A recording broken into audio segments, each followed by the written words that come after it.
Hello friends, got my hands on this new device. It's a 15.6-inch touchscreen display, an external display for my laptop.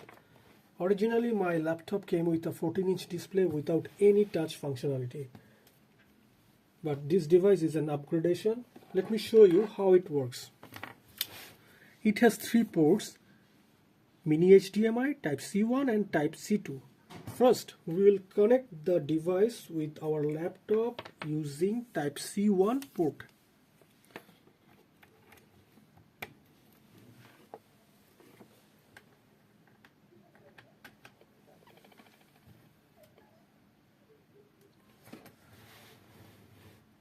To power up the device, we will connect the power cable to the type C2 port.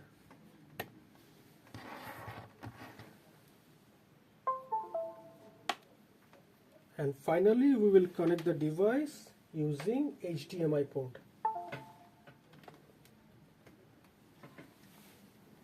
Guys, you must remember to follow the correct sequence, otherwise the device will not function.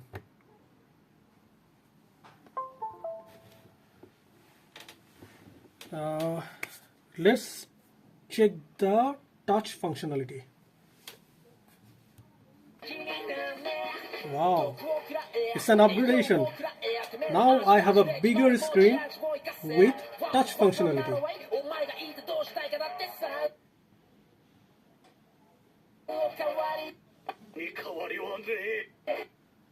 How cool is that, huh? A simple upgradation for my device.